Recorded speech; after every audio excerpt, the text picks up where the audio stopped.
बात कुछ महीनों पुरानी है। मैं और मेरे माता पिता चंडीगढ़ से लौट रहे थे और शाम होने को थी। माँ भी लगातार कार चलाते रहने की वजह से थक गई थी।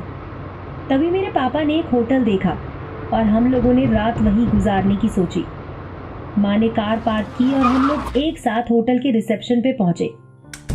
वैसे तो होटल देखने में बहुत सुंदर था, मगर मुझे कुछ अजीब लग रहा था। मेरे पापा ने रिसेप्शनिस्ट से पूछा कि क्या उस होटल में खाली कमरा मिल जाएगा जहां हम लोग रुक सकते हैं। रिसेप्शनिस्ट ने हाँ में जवाब दिया, मगर साथ ही उसने हमें बताया कि उस कमरे का शावर टूटा हुआ है, लेकिन वो बोली कि अगर हम लोग शावर यूज करना चाहते हैं तो हम लोग दूसरी मंजिल वाला शावर यूज कर सकते हैं। हम लोग लिफ्ट लेकर अपने कमरे में पहुंचे। वहां पर मैंने अपने सामान को ठीक से रखा और अपने माता पिता को बोला कि मैं नहाकर आती हूँ, और मैं दूसरी मंजिल वाले वॉशरूम में पहुंच गई।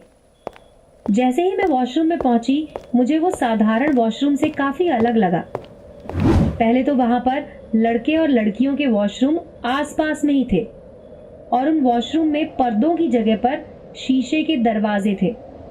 मैंने चारों तरफ देखा तो मुझे एहसास हुआ कि मैं उस वक्त वहां पर अकेली थी।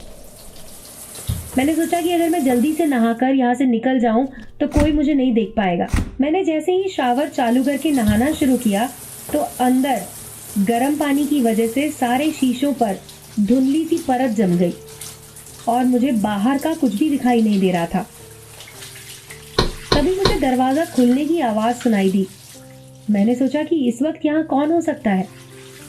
मैं अपने वॉशरूम के दरवाजे के पास गई और अपने हाथों से उस दरवाजे पर जमी हुई उस धुंध को पोंछा। जैसे ही मैंने देखा, लगभग अधेड़ उम्र का एक हट्टा कट्टा आदमी मुझे वहां नजर आया, जिसकी आंखें मुझ पर टिकी हुई थीं और वो गंदे तरह से मुस्कुरा रहा था। उसने अपने हाथों में एक छुरी पकड़ रखी थी।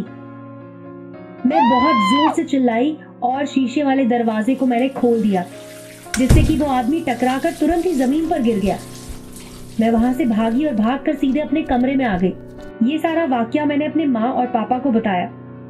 मेरे पापा ने तुरंत पुलिस को फोन किया। पुलिस ने तुरंत दूसरी मंजिल पर जाकर वॉशरूम पूरा चेक किया और उन्हें वो आदमी वहां पर मिल गया। दरअसल वो एक यौन उत्पीड़न करने वाला व्यक्ति था।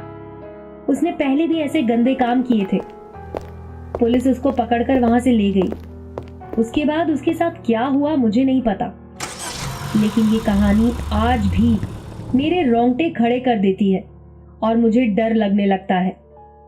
जब भी मैं किसी होटल जाती हूँ तो मेरे अंदर एक डर बना होता है कि कहीं वो दरिंदा यहाँ ना आ जाए।